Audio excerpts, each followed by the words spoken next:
எழுதியிருக்காரு 2-3 ஸ்கிரிப்ட்லாம் இருக்குது. ஒரு ப்ரொடியூசர்கிட்ட, ரொம்ப முக்கியமான ப்ரொடியூசர், அவர்கிட்ட நான் சொன்னேன், கதை கேட்டு கதை சூப்பராக இருக்குது அப்படின்னாரு. யார் நடிக்கிறாங்க? நான் தான் சொல்லணும் அப்படின்னு நான் மிரண்டேன்.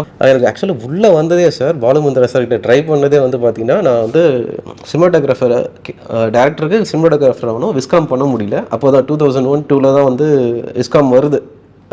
பட் அது பண்ண முடியல, மேக்ஸில் போயிடுச்சு. அதனால் சரி பாலுமந்திரா சார்கிட்ட கற்றுக்கலாம்னு சொல்லிட்டு போகும்போது அங்கே அசிஸ்டன்ஸ் பண்ண முடியாது, நிறைய பேர் இருக்காங்க. மேபி ஆக்டிங்க்கு வாய்ப்பு இருக்குதுன்னு சொல்லும்போது சரி உள்ளே ஃபஸ்ட்டு அங்கே ஒரு முருகன் ஒரு அண்ணா இருந்தாங்க. நீங்கள் ஃபஸ்ட்டு உள்ளே வந்துடுங்க, உள்ளே வந்துட்டிங்கன்னா அதுக்கப்புறம் வந்து உங்களுக்கு ஐடியா வரும் அப்படின்னா. சரி ஓகே சரி ஃபோட்டோ அப்படி ஃபோட்டோ அப்போ தான் +2 10th முடித்த ஃபிலிம். அப்போது டிஜிட்டல் வந்த புதுசு.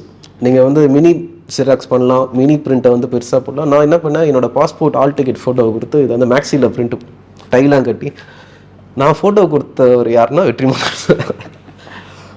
அவர் பாலுமந்திரா சார்கிட்ட இருக்காங்க. எப்படி இருந்திருக்குன்னு பாருங்கள். நடிக்க என்னால் கூச்சம்.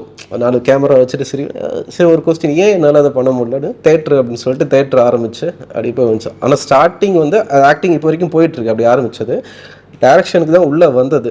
பண்ணணும், டைரக்டராக பண்ணணும். என்னால் எப்படி இன்னொருத்தருக்கு நான் கன்வே பண்ணுவேன் என்னோடய ஐடியாவேன்னு சொல்லும்போது, அப்போ கேமராவும் கற்றுக்கணும், எடிட்டிங்கை நம்மளே படிக்கணும் அப்படின்ற மாதிரி ஒரு ஐடியா இருந்துச்சு.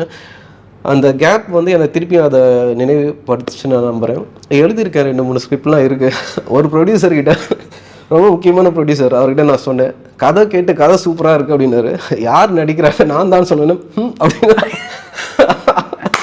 நான் மிரண்டேன். அப்புறம் தான் அவர் சொன்னார், ரொம்ப சீனியர் ப்ரொடியூசர், அவர் ஏன் அப்படி பண்ணியிருக்காருன்னா, இல்லை தினேஷ் வந்து இன்னும் கொஞ்சம் நடிக்கணும், இன்னொரு பிரதர்கிட்ட சொல்லியிருக்காரு. அவர் இப்போ வேண்டாம், அவர் 80 இயர்ஸ் வரைக்கும் அவர் வந்து நடிச்சுக்கிட்டே இருப்பார் அப்படின்னு சொல்லிட்டு ரொம்ப சீனியரான ப்ரொடியூசர் அவர்.